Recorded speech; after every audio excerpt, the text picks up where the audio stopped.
Bismillah. mic-nya agak jauh aja Pak. Terlalu Oh, gitu dekat, ya? terlalu dekat nggak jelas suaranya. Nah. Assalamualaikum warahmatullahi wabarakatuh. Waalaikumsalam warahmatullahi wabarakatuh.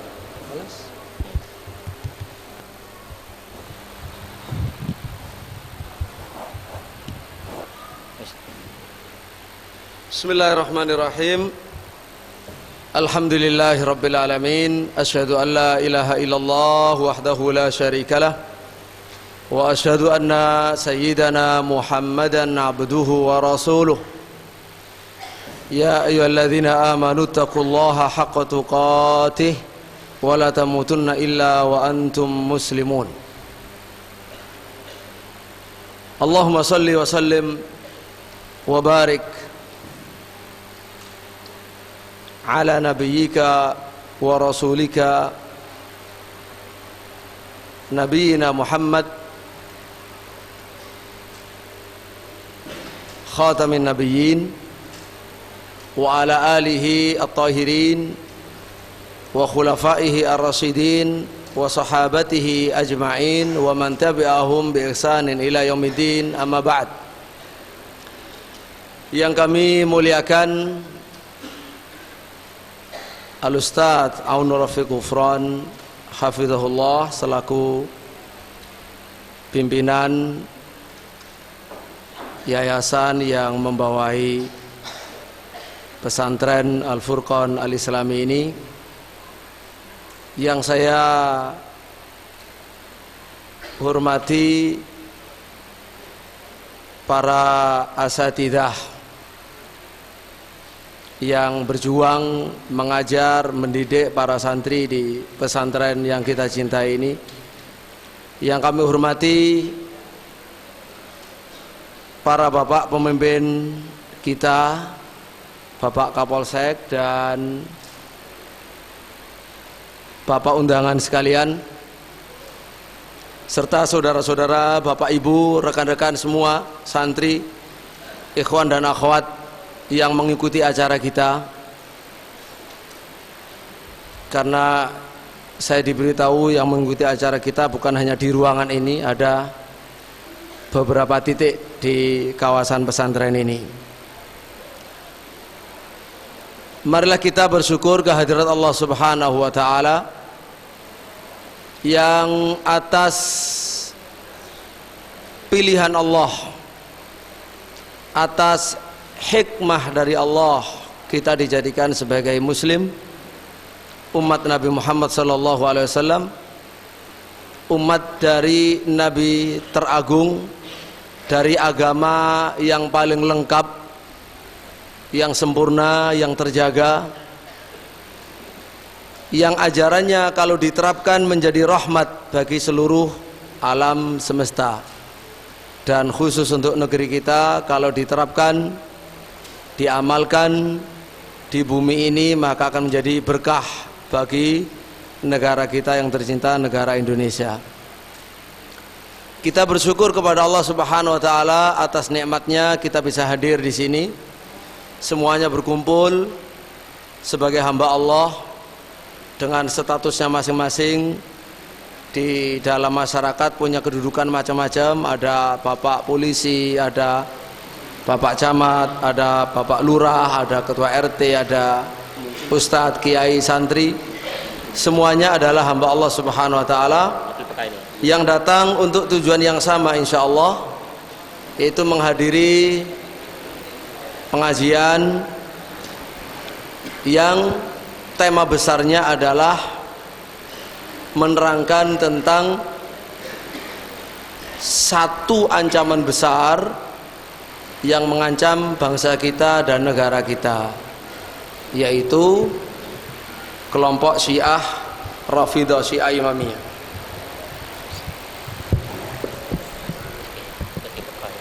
Nah, oleh karena itulah saya mengajak untuk ikhlas kepada Allah, karena dengan ikhlas amal kita akan diterima, kita pun akan dimudahkan memahami hidayahnya. Karena seluruh yang hadir di sini membutuhkan tambahan hidayah, membutuhkan kelanggengan hidayah. lebih-lebih memahami tantangan-tantangan bangsa Indonesia ini memerlukan keikhlasan supaya dibimbing oleh Allah Subhanahu wa taala.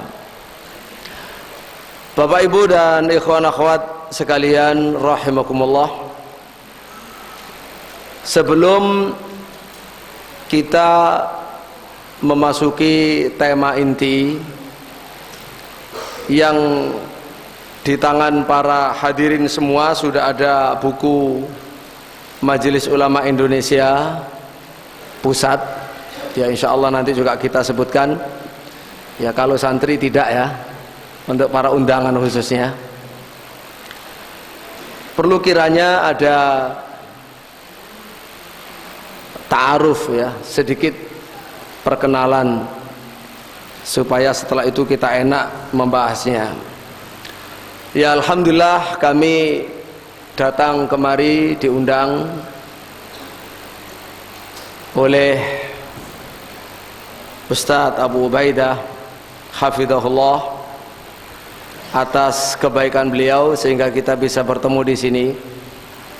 Kami datang dari Malang, dari pesantren Al-Um dan pesantren tinggi Al-A'immah di kota Malang. Sama-sama kita punya pesantrennya, tetapi kita masih muda ya, adiknya lah, adik daripada pesantren Al-Furqan ya. Kalau di sini sudah tua. Begitu pula kita punya majalah kita juga majalah adiknya Al-Furqan karena kecil juga ya, majalah Al-Um namanya. Fokus pada pendidikan, majalah pendidikan dan keluarga. Alamat kita di Jaya Agung, Kelurahan Merjosari, Kecamatan Lokwaru, Kota Malang.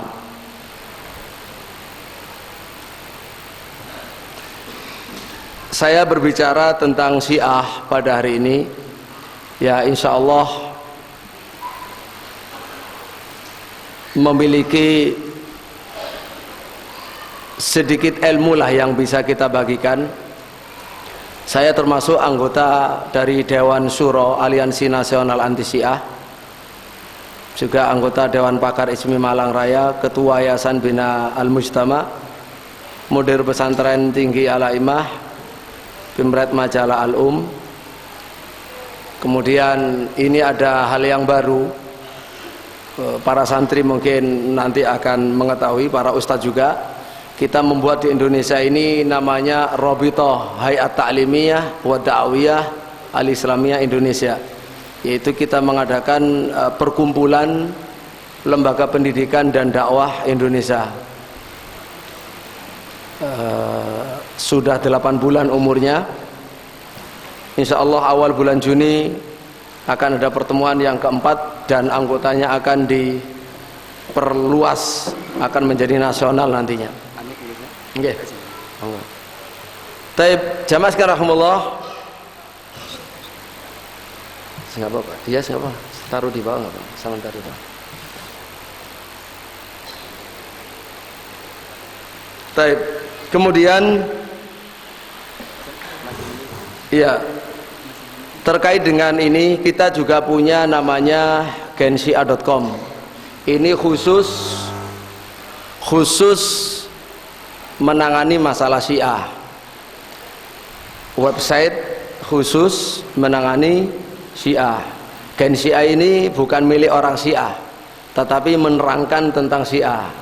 Ini milik Ahlussunnah wal Jamaah. Jadi kami yang mengelola. Alhamdulillah dengan izin Allah sampai hari ini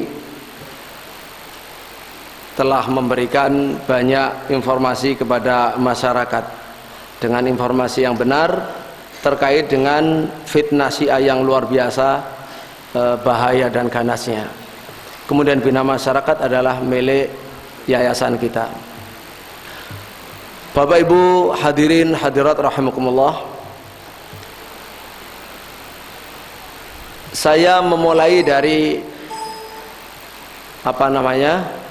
pengenalan tadi. Kami memiliki penerbit yang menerbitkan buku-buku Ahlussunnah bekerjasama dengan Majelis Ulama Indonesia. Ini contoh cover buku yang kami cetak, isinya 4 hal.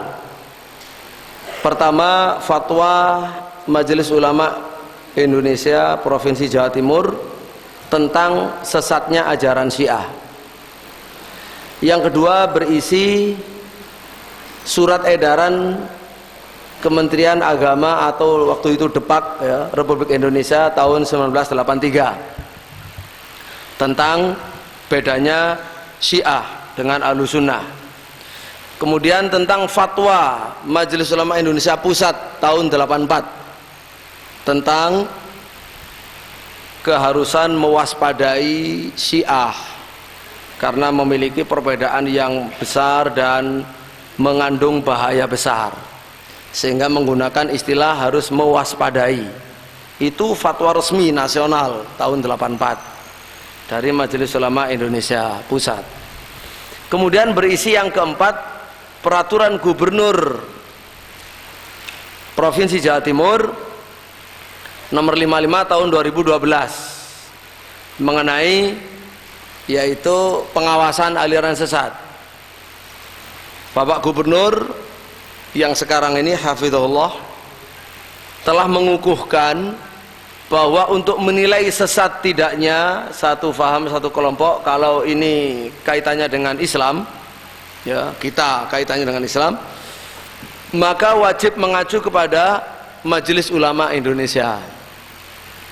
Jadi apa yang sudah difatwakan sebagai kelompok sesat dan aliran sesat oleh Majelis Ulama Indonesia itu harus dijadikan acuan oleh pemerintah, dan pemerintah Provinsi Jawa Timur berlaku untuk seluruh wilayahnya, berkewajiban atas para aparat, para ulama, para tokoh dan masyarakat bersama-sama mewaspadai jangan sampai aliran sesat itu berkembang, terutama Syiah yang paling besar ancamannya, terutama Syiah. Kenapa paling besar? Nanti akan kita terangkan. Jadi tidak boleh berkembang.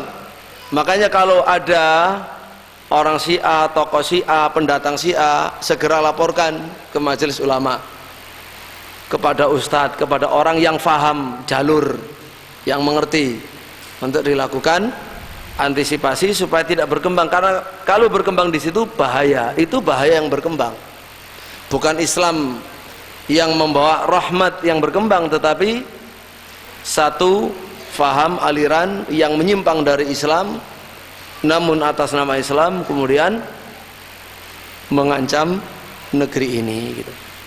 Jadi ini sudah kewajiban kita bersama. Makanya alhamdulillah dan sudah tepat kalau pada pagi dan siang hari ini kita semua berkumpul, yang ulama, yang umara, yang para santri, para tokoh hadir, ini sudah pas. Baik, ini buku yang kami cetak salah satunya. Kemudian Afan, berikutnya adalah buku yang di tangan para undangan, para bapak, ini terbitan Majelis Ulama Indonesia Pusat. Kami juga diberi wewenang untuk menerbitkannya. Ini covernya, buku biru, buku sama dengan ini ya, tetapi kita desain ulang. Kemudian berikutnya, karena kami memahami bahwa mengenal dan mewaspadai penyimpangan Syiah di Indonesia saja itu kurang cukup.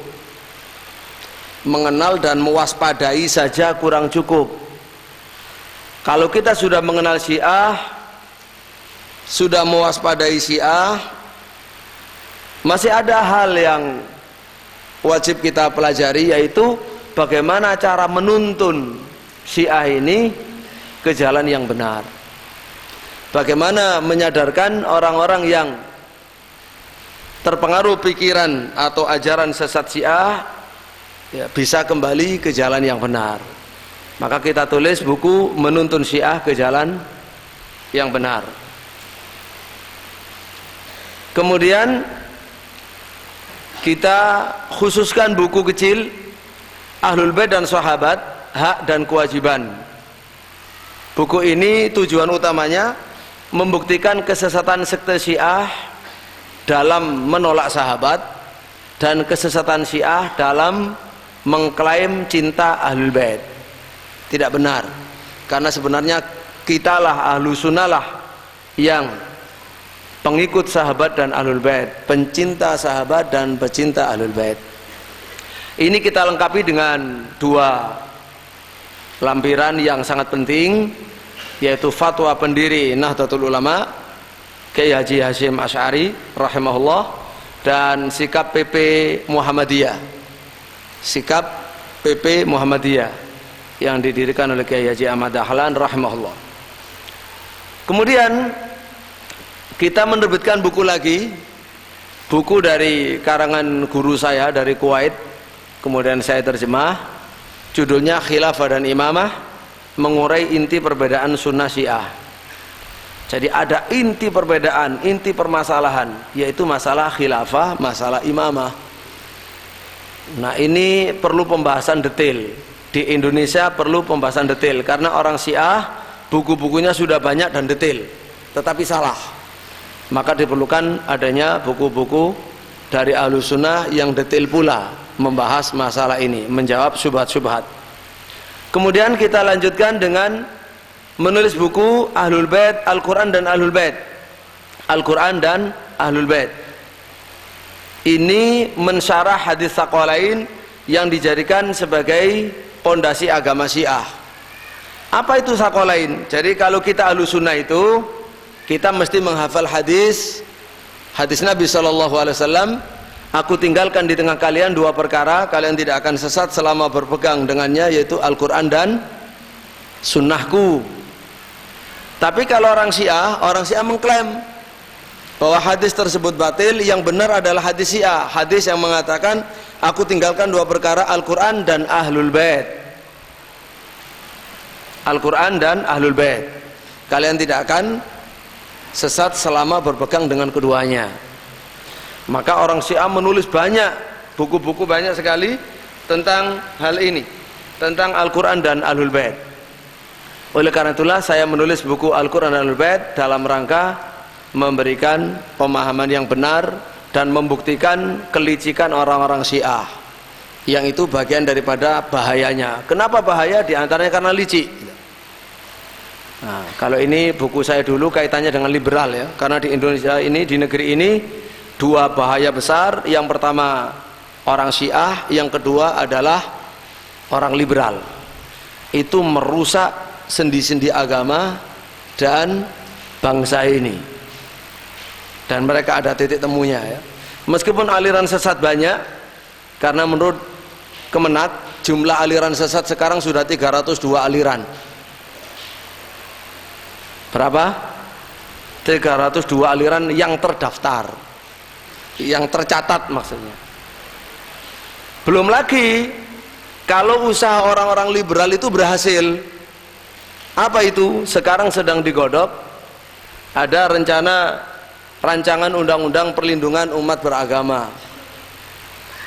Ini umat Islam sedang berjuang bagaimana caranya menggagalkan keburukan ini. Apa itu? Salah satu pasalnya adalah menetapkan, salah satu pasal ini mengusulkan agar ditetapkan pendaftaran agama baru. Pendaftaran agama baru. Untuk memiliki agama baru di Indonesia gampang kalau ini digolkan. Tapi umat Islam sedang berjuang jangan sampai keburukan ini bisa lolos. Pertama, punya kitab yang disucikan bersama. Tidak disyaratkan punya nabi, punya kitab yang disucikan bersama, ya suci versi mereka. Yang kedua, punya majelis agama. Kalau di kita punya ya majelis agama, MUI misalkan, mereka punya majelis apa.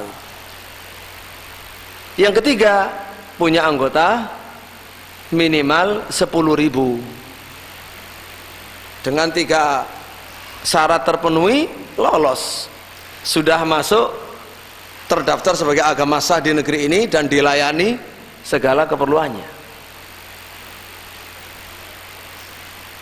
Sebelum ini diusulkan proposal mendaftarkan agama baru, aliran baru itu mengantri gitu.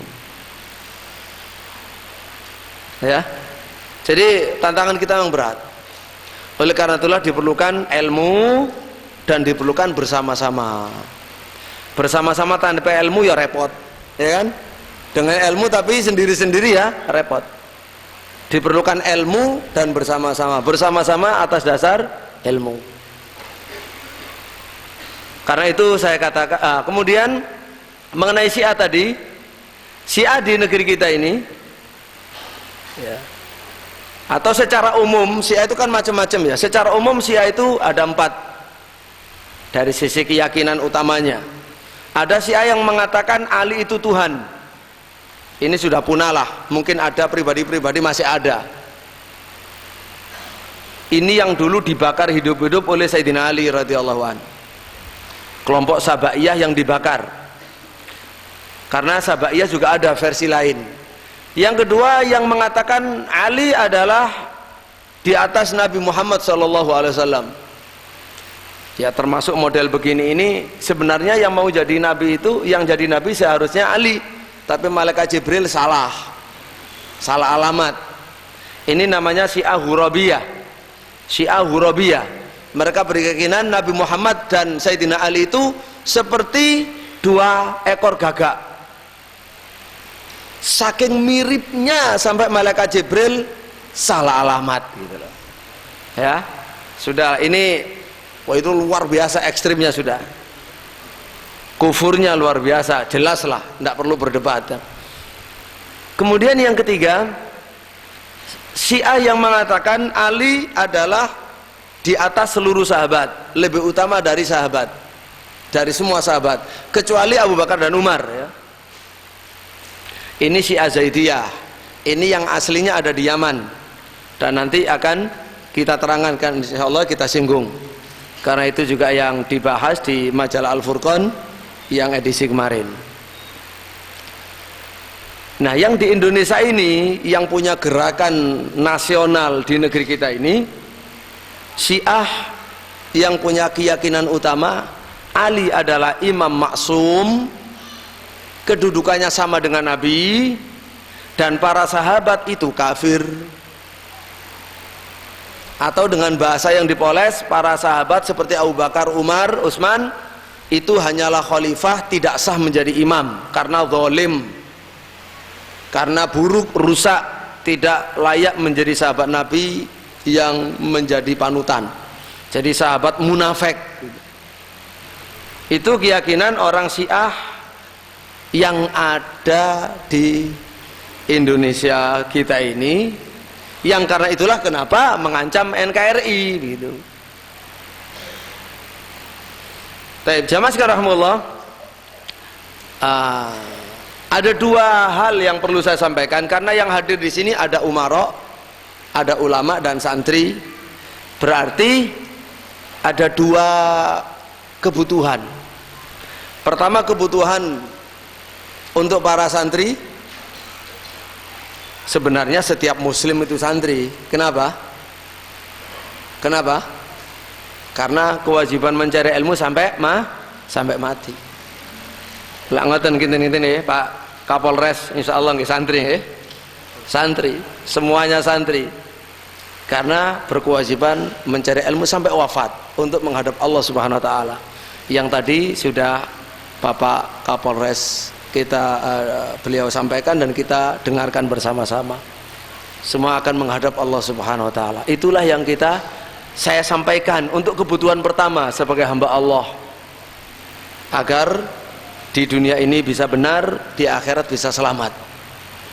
Baru kemudian yang kedua, kaitannya nanti ada kebutuhan untuk Bapak polisi sebagai aparat penegak hukum. Karena terus terang insya Allah wilayah Bapak polisi sebagai polisi itu sebenarnya tidak masuk ke wilayah sesat atau tidak sesat. Sesat ndak sesat itu urusanmu sendiri ya matane. Urusan Bapak polisi itu masalah keamanan. Orang sesat akhlaknya baik, ya dilindungi. Ya. Orang agamanya benar tapi dia jahat, ya ditangkap kan. Jadi Pak polisi sebenarnya nggak ada urusan dengan sesat tidak sesat. Tapi bagaimanapun Pak polisi hamba Allah tetap memerlukan yang pertama. Nah, kita sebagai kaum muslimin Ahlus Sunnah wal Jamaah wajib mengetahui sisi pertama ini, masalah sesat. Karena ada upaya di negeri kita ini, begitu kuatnya pengaruh dari negara-negara barat dalam mendikte, meneropong, mengawasi, menyetir negara-negara kaum muslimin, itu seolah-olah bahasa sesat itu tidak boleh. Apalagi orang liberal ya. Jadi mengatakan sesat tidak boleh, yang tahu cuma Allah, kata mereka. Yang tahu cuma Allah, tapi masalahnya nggak percaya dengan Quran Sunnah, itu repotnya. Jadi mereka anti. Makanya ada majelis ulama mengeluarkan fatwa sesat, itu ditentang, dianggap itulah penyebab kerusuhan, yang ngawur. Makanya kalau kesimpulan itu sudah ngawur, salah, tidak berdasarkan kebenaran, hasilnya ya pasti merusak. Maka tidak salah, tidak heran kalau Sampang yang kecil itu, MUI Sampang yang kecil di daerah terpencil, ketika mengeluarkan fatwa Syiah sesat didatangi oleh 5 negara. Peristiwa di Sampang, urusannya orang Sampang, orang Indonesia, 5 negara datang ke beliau mempertanyakan. Ya, dari Kanada, dari Amerika, dari Eropa, dari Australia, gitu. Tekanannya berat. Nah, kita sebagai kaum muslimin wajib memahami kalau urusan agama kita bawa sampai mati. Wala tamutunna illa wa antum muslimun. Baik. Sekarang kita menggunakan istilah sesat karena itu istilah Al-Qur'an, istilah agama. Kalau kita gunakan dengan benar, kita menjadi orang baik. Kalau kita ingkari, salah. Kalau kita gunakan secara salah, salah, rusak. Makanya diperlukan ilmu. Bagaimana ilmunya? Secara singkat, sesat dalam Al-Quran bisa disimpulkan 3. Yang pertama, kufur. Kufur itu sesat. Yang kedua, syirik. Syirik itu sesat. Yang ketiga, bid'ah, dengan bahasa maksiat atau mukhalafatur rasul atau ittiba'ul hawa, menyalahi rasul, menentang Allah Rasul, melakukan kebid'ahan. Ini supaya tidak salah faham, bid'ah besar ya, bid'ah besar, bid'ah yang membuat orang keluar dari Islam atau keluar dari ajaran Rasulullah SAW dan mengikuti hawa nafsu. Baik, mari kita ikuti sekarang buktinya mana kalau sesat itu kufur, syirik, bid'ah. Kufur, syirik, bid'ah. Bid'ah itu ukurannya yang besar ya, bukan perbuatan kecil-kecil, bid'ah bukan itu. Jadi yang besar, seperti Syiah, Khawarij, itu kan bid'ah besar. Jadi itu yang kita maksud. Pertama, kufur, karena Allah berfirman dalam surat Nisa, surat An-Nisa ayat 136, yang langsung saja, wa may yakfur billahi wa malaikatihi wa kutubihi wa rusulihi wal yaumil akhir faqad dhalla dhalalan ba'ida. Siapa yang kufur kepada Allah, kepada para malaikat, kepada kitab-kitabnya, kepada para rasulnya, kepada hari akhir, maka dia telah sesat dengan kesesatan yang jauh. Telah sesat dengan kesesatan yang jauh. Kufur kepada Allah atau kepada malaikat atau kepada kitab atau kepada rasul atau kepada hari akhir, itu sesat. Baik, kita lanjut. Surat Al-Baqarah 108, wa may yatabaddalil kufra bil iman faqad dhalla sawa'as sabil. Orang yang menukar keimanan dengan kufur, orang murtad, itu adalah orang yang telah sesat dari jalan yang lurus. Makanya kalau ada gerakan pemurtadan, itu gerakan penyesatan. Ya. Kemudian yang kedua syirik. Wa may yusyrik billah. Pak Camat. Siapa yang datang? Pak Camat. Nggih, monggo. Nggih, sugeng rawuh dumateng Bapak tamu, Bapak Camat, nggih. Nggih. Sugeng rawuh, alhamdulillah. Jamaah sekalian rahimakumullah, jadi yang kedua disebut sesat dalam Al-Qur'an syirik. Buktinya Allah berfirman surat An-Nisa ayat 116, "Wa may yusyrik billah faqad dhalla dhalalam ba'ida." Wa man utawi sapane wong yusyrik iku gawe nyekutokake sapa man billahi kelawan Allah, faqad mongko teman-teman dhalla wus sasar wus sesat sapa man dhalalan kelawan sasar ba'idan kang adoh. Siapa yang syirik kepada Allah maka telah sesat dengan kesesatan yang jauh. Yang ketiga, tadi sudah biar kita tahu unsurnya kufur. Ini aliran sesat, berarti paling tidak mengandung kekufuran atau mengandung kesyirikan. Atau yang ketiga, mengandung al-bid'ah wal ahwa. Seperti kelompok Khawarij. Ya. Akidah yang keras yang di majalah Al-Furqan terbaru yaitu tentang ISIS, ya. Itu contoh memiliki akidah yang keras, akidah yang Khawarij, menyimpang dari sunnah. Kemudian Rafidhah, itu yang kita bahas hari ini, sekarang ini, yang terbesar tantangan di negeri ini sekarang ini. Kemudian Al-Mu'tazilah. Mu'tazilah ini masuk di dalamnya orang liberal, itu bid'ah dan ahwa, tidak mau ikut Quran Sunnah tapi diganti Quran Sunnah dengan hawa nafsunya dan dengan para pemikir barat, ahli filsafat barat. Mana dasarnya? Imam Syafi'i rahimahullah dalam kitab Imam Syafi'i dalam kitabnya yang terkenal, dalam kitab di bab Ibtal al-Istihsan, beliau mengatakan bahwa Allah Subhanahu wa taala mewajibkan umat ini untuk mengikuti apa yang Allah turunkan berupa Al-Quran dan mewajibkan untuk mengikuti sunnah Rasulullah sallallahu alaihi wasallam di dalam firman Allah surat Al-Ahzab ayat 36. Akhirnya di surat Al-Ahzab itu ada kata-kata, ada firman Allah, ayat yang suci, wa may ya'sillaha wa rasulah faqad dhalla dhalalam mubina.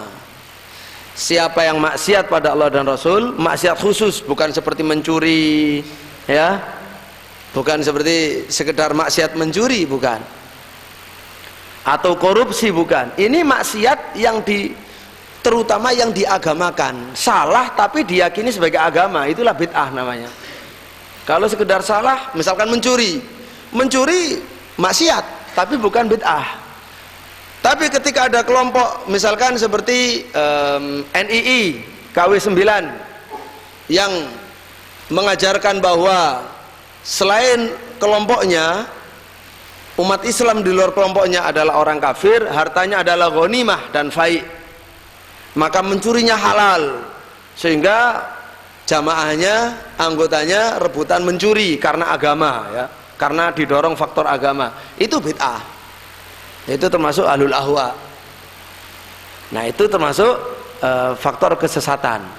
Jadi sesat itu kufur, syirik, bid'ah, atau al-ahwa, mengikuti hawa nafsu.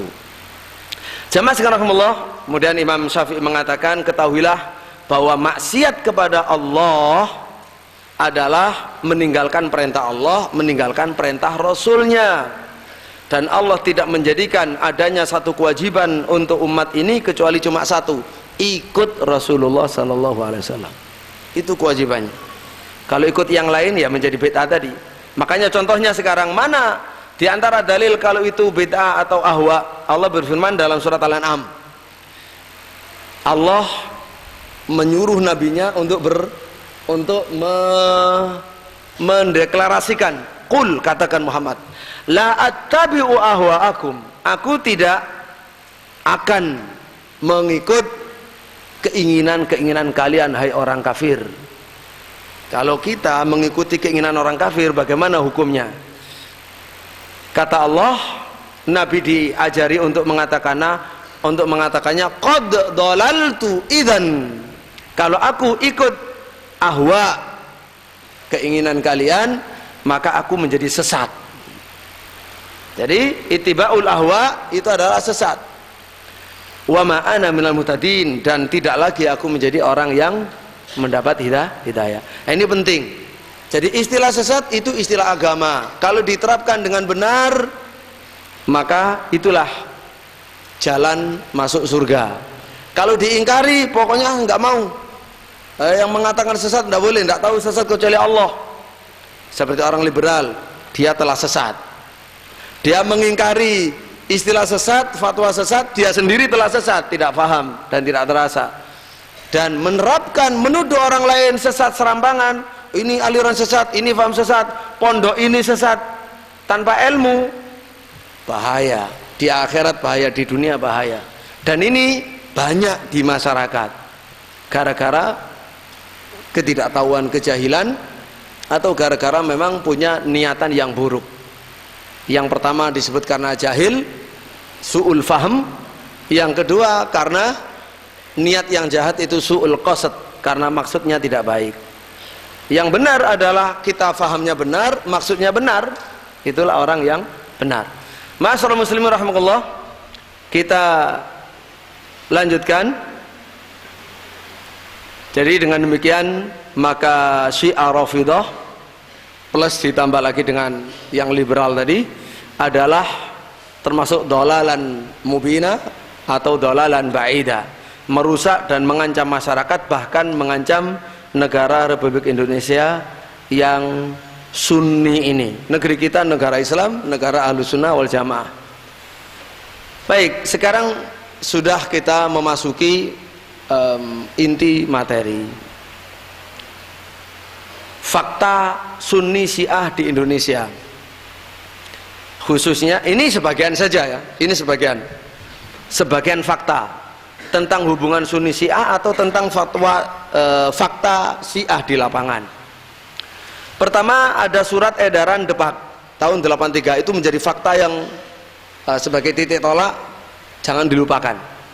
Kalau ingin ya harus paling tidak membaca di buku kami yang kami terbitkan, buku coklat itu ya. Ini untuk beliau, jadi Menteri Agama waktu itu sudah menerangkan Syiah ini berbahaya. Kenapa saat itu tahun 83? Karena tahun 79 revolusi Khomeini 80, 82, 83 sudah berkembang di Indonesia. Makanya diperlukan 83 itu surat edaran ke seluruh rakyat Indonesia. Kemudian dikukuhkan setahun berikutnya oleh oleh Majelis Ulama Indonesia Pusat tahun 84, menerangkan bahwa Syiah punya perbedaan akidah yang mendasar dengan Ahlussunnah, wajib diwaspadai karena ini adalah bahaya besar. Betul, kemudian berkembang, singkat cerita, terjadilah konflik berdarah Sampang, Sunnah dan Syiah. Kemudian muncul fatwa Majelis Ulama Indonesia Jawa Timur bahwa Syiah benar-benar aliran sesat.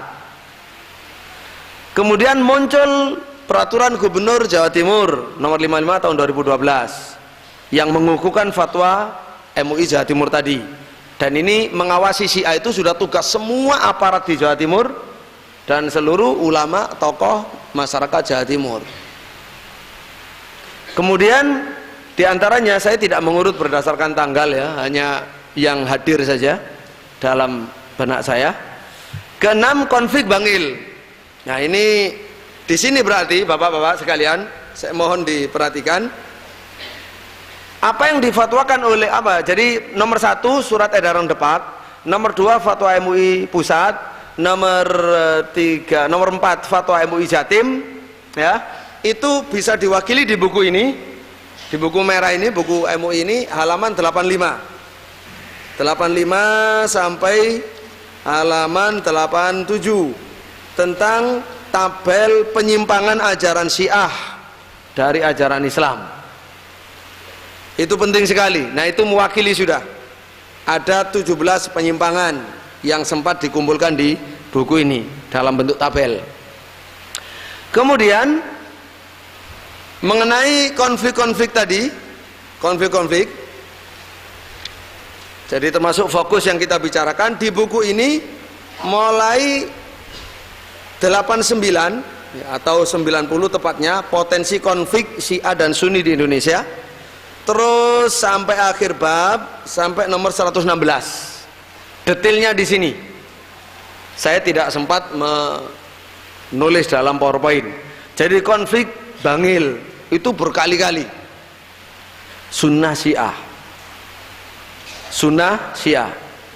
Kemudian tambah lagi konflik berdarah Jember, Puger. Konflik berdarah. Berdarah itu artinya apa ya? Merenggut nyawa, 3 orang mati. Artinya itu sudah menjadi satu hal yang pasti kalau ajaran Syiah berkembang di Indonesia satu kawasan, pasti akan sampai ke masa konflik tadi itu, dan itu akan merugikan bangsa Indonesia, merugikan negara Indonesia.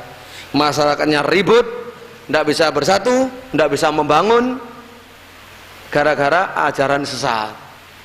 Makanya kalau tidak ingin rugi besar, negara pun wajib menyetop aliran sesat ini sejak dini, karena akan merugikan negara.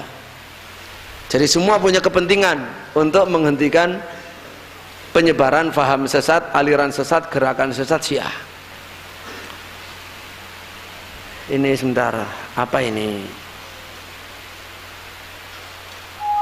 Oh, belum. Kemudian konflik Sentul. Masih ingat konflik Sentul ya? Atau belum tahu? Konflik Sentul ini orang Syiah menyerbu kampung Az-Zikra, pimpinan Ustadz Arifin Ilham.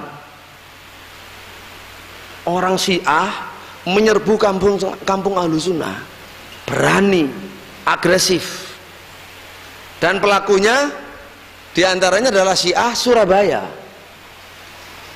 Pelakunya itu, ya rumahnya dekat dengan Setai Ali itu, ya kawasan Surabaya sekitar situ. Baik, kita ingin tahu bagaimana kalau terjadi seperti ini terus, karena itu memang sifatnya, wataknya orang Syiah, pasti akan rusak negeri ini. Mari kita simak bersama reaksi daripada Ustadz Arifin Ilham. Sebentar saja.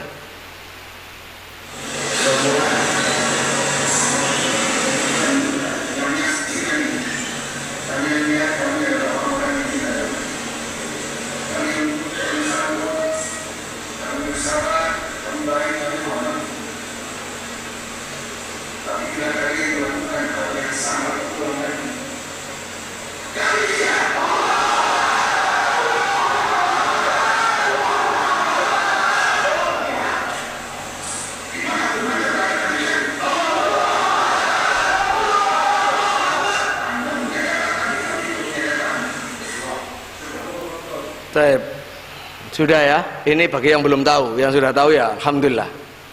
Jadi kenapa? Ya orang Syiah. Orang Syiah menyerbu. Berapa sih Syiah kecil tapi berani. Itu kecil sudah berani, bagaimana kalau besar gitu loh. Nah, ini perlu diwaspadai. Jadi kewajiban membendung ini semuanya. Ulama, umara, rakyat, santri, semua harus. Karena sangat-sangat berbahaya. Kemudian juga fakta, banyak mahasiswa Syiah atau Syiah Indonesia di Iran yang jumlahnya mencapai ribuan.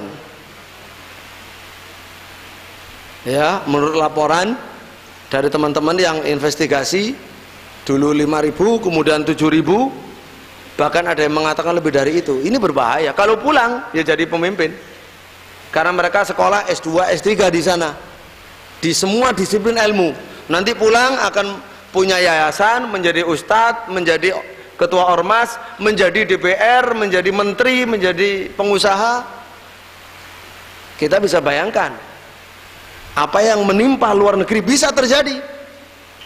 Meskipun kita tidak mau, akan terjadi.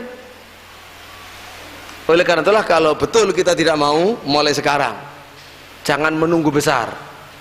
Mulai sekarang bekerja, jangan berkembang ini, tidak cocok di Indonesia, akan menghancurkan Indonesia. Baik. Kemudian fakta yang lain, ini fakta lain dari Sampang. Apa itu fakta hukum? Apa fakta hukum? Ini penting sekali. Fakta hukum ini penting sekali. Fakta hukum ini, Syiah itu aliran sesat, bukan hanya menurut fatwa MUI atau Gubernur Jawa Timur atau Kementerian Agama Republik Indonesia, tapi juga menurut pengadilan Indonesia.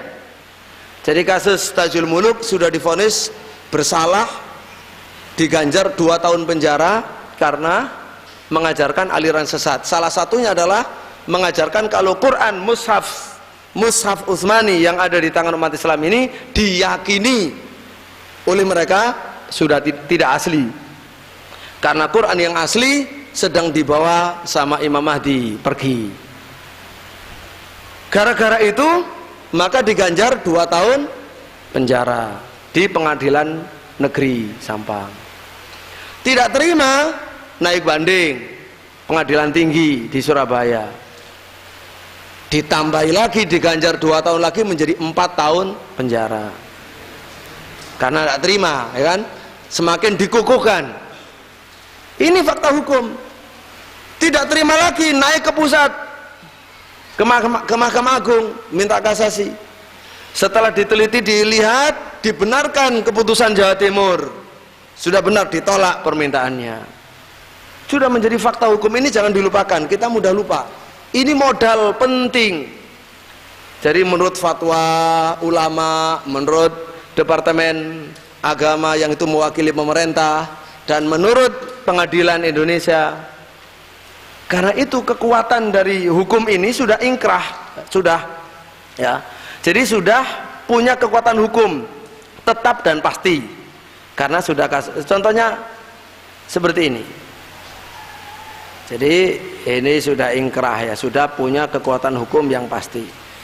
Contoh, ini draft keputusannya atau kopi keputusannya, bukan draft, ya, keputusan Direktori Keputusan Mahkamah Agung Republik Indonesia, putusan tahun 2012, ya, demi keadilan. Terus ini namanya Tajul Muluk alias Haji Ali Murtado. Kalau dilanjut,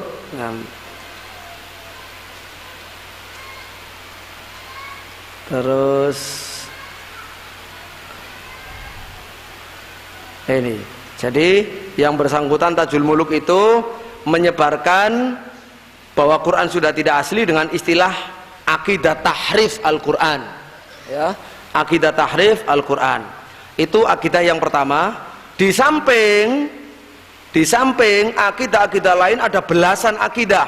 Katanya tidak cukup syahadat, 2 kalimat syahadat, harus ada tambahan asyhadu anna aliyan waliyullah dan seterusnya.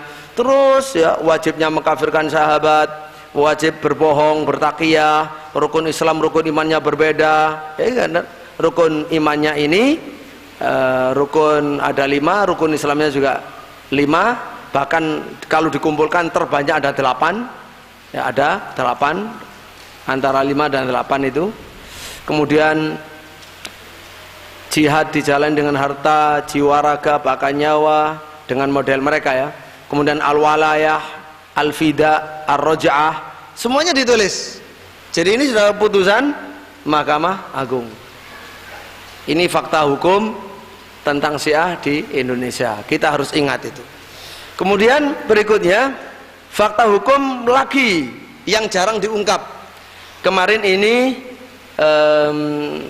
yang membuat saya tulis di sini adalah karena saya kedua kali mendengarkan dari Ketua Umum MUI Jawa Timur Bapak Kiai Abdul Somad hafizahullah, khususnya kemarin ketika kita menghadap